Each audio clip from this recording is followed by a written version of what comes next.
Live from New York City and on Skype, this is Inside Communications, and I'm your host, Mike Baco. Today on the show, Rembrandt Flores takes us inside the world of entertainment PR. Coming up next on Inside Communications.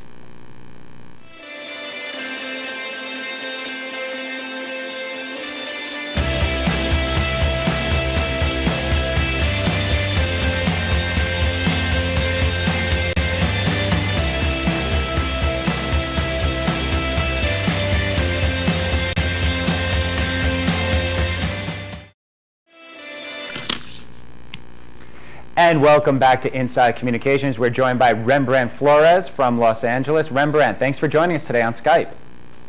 Thanks for having me. All right, so you deal with some heavy hitters in entertainment public relations. You've planned parties for Justin Bieber, Usher, Kim Kardashian. What goes into planning a celebrity party? Well, I guess it's basically a lot of communication. You have to know what they want and their expectations and how we can deliver on their expectations. It's very easy to sit there and say you can do everything, but you have to be very honest with them and say not everything can happen. And of course, you have to pay attention to mind their budget. Not a lot of celebrities want to pay a lot of money for an event, and so you have to be very, very creative, and then might have to bring in sponsorships to help lower the cost. There's just a lot that goes into it. But again, if you are always communicating with the client, whether they be a celebrity or not, I think you'll be okay. And that's an interesting point about celebrities, when they think that when they attach their name to something, that sponsors are just going to come rolling in. But usually it's a two-way street. Sponsors want something from the celebrity, and usually the celebrity has to give something to those sponsors. Correct. Everyone wants something. No matter if they say they don't, they want something. So obviously the celebrity wants the money to offset the production costs for that particular event. But when you have sponsors attached, then they want something in return. And usually the ROI for them is brand mentioned at the party, or it could be done via the press. So after an event's over, the dissemination of the photos, mentioning the brand, or just mentioning the brand period that was attached to the event is always key for a lot of these brands. Again, these brands have their bosses and people they have to answer to, whether it be a board or whether it's a public company. So they want to make sure that they're spending their money wisely, because obviously they're allocating this money toward an event, whereas they could have done it via an ad campaign or another marketing campaign. So again, this money's coming from somewhere. It's not just coming out of the air. So there has to be a reason for doing this event, and there has to be some benefit for doing this event. So if it's a party attached with, you know, a Justin Bieber or a Kim Kardashian or Serena Williams or someone like that, then they need to, and they want to do it because they want to attach to those names, then obviously they need to know that it came across in the press. Has that interplay gotten easier or harder over the last few years? Certainly, we're now aware of celebrities tweeting out endorsements, paid tweets, different things like that, product placements in shows and movies, and certainly now even at parties where an alcohol company may sponsor a birthday party for someone, or someone may actually just show up at an opening of a club or a hotel just because they're being paid to show up. So is that interplay now easier or harder because it's almost expected and now you have to convince the client to do it? I would have to say it's harder, and I think it's harder for many reasons, and I think the main reason why it keeps getting harder is because of the economy.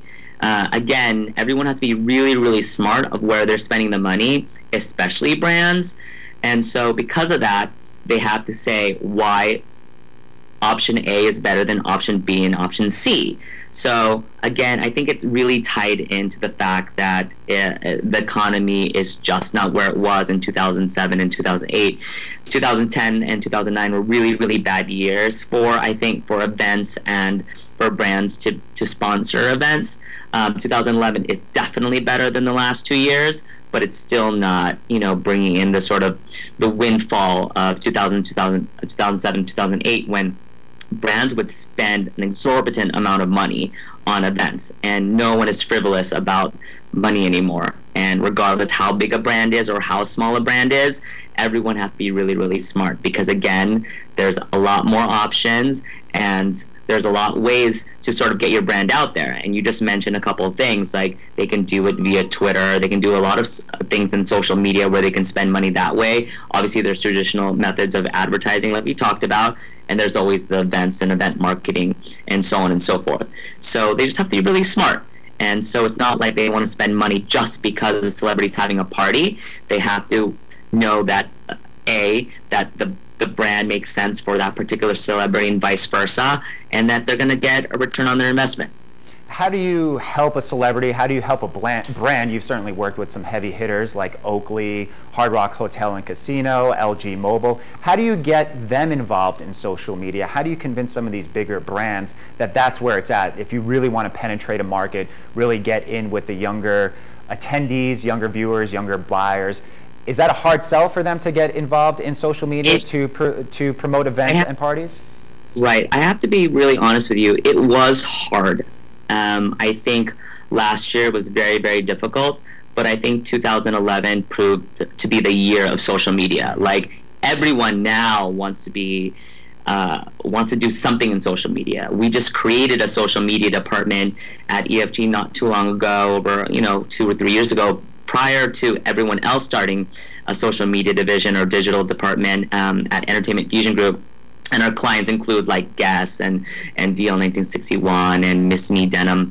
But I think that everyone gets it now that they need to have a presence on Facebook or Twitter or YouTube, that it's no longer a question of doing a campaign with social media. Now it's like, how much money do we spend on it, and what kind of campaign are we going to do with it? Are you going to do a contest? Are you going to be doing any other platforms? Are you going to do Ning? Are you going to do what do you call that, check-in, Foursquare? There are so many now, so many platforms in social media that you have to be really smart and know what you want. Is that part of the challenge, though, knowing what you can provide to a client, what they want, as opposed to just forcing out information? Is there a difficulty in actually getting that interaction, trying to get people to like a party, attend a party, things like that? Yeah, you always have to have a strategy in place, right? So, if a brand like, Guess says, we want to do social media, we don't know how, we have to give them the reasons of what and how to tackle social media. It's not just put on an iPhone application, put up an iPad, and that's it. That's great that Guess has an iPad application, iPhone application and stuff, but then what are you going to do when it's out there if no one's going to use it? So you have to sort of PR and market the fact that they have an iPhone application and what makes it so amazing that people want to use it. So again, there's always a method to the madness. You have to sort of tell the client and suggest to them, here are the reasons why, and here are the platforms on social media, and then have them know how to use it and how to basically spread the word. Because at the end of the day, if no one's using your platform on social media, then what's the point? The whole point is to try to generate new customers and generate new interest in the brand. So again, it has to be very well thought out. It can't just be, I want to do social media and throw things on a wall and see if it sticks. You're watching Inside Communications. I'm your host, Mike Baker. We're joined today by Rembrandt Flores. Rembrandt, you've touched on some of the changes in entertainment PR, like social media. Coming through some of the harder years, 2009, 2010 specifically, what are some of the trends that you see now moving forward as we head into 2012, aside from some of the social media things that you mentioned? I mean, I really think that's still where it's going to go, is this sort of social media and trying to find out where that cross-section and intersection is between traditional communication, social media, and then still doing the stuff like guerrilla marketing and stuff that you see people doing stunts still. There's a lot of people still doing sort of marketing stunts and doing flash mobs and all these things that are sort of like buzz things, and doing YouTube videos and Funny or Die segments. There's so many things. So I think that now is sort of finding what we can do that mixes all of those platforms together. I think that's going to be sort of what we're going to see more in 2012 and beyond. Tell us a little bit about some of the outreach that you do. You also do some charity work and work with different charities. How's that different than working with a celebrity or working with a corporate client? Well, we have our own charity here that we work with at EFG called My Hope for Children, and it provides health care for children who can't afford it.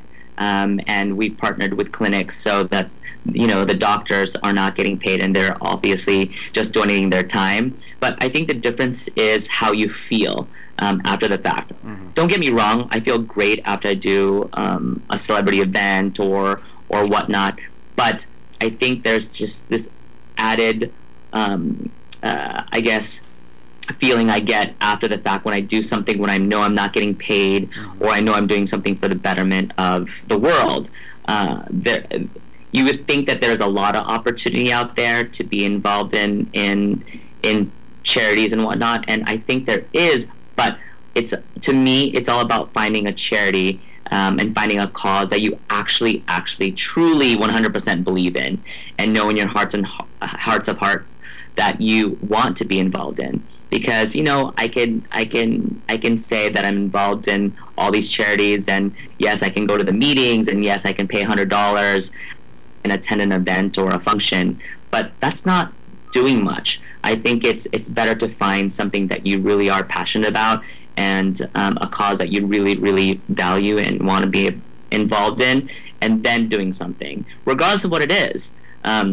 It could be AIDS, it could be cancer, it could be you had someone in your family who died of a certain disease or something like that. But I think it should be very personal, and you should really only spend time with a charity that you truly believe in. Rembrandt, thanks for spending time with us today on Inside Communications and taking us inside the world of entertainment public relations. Thank you for having me.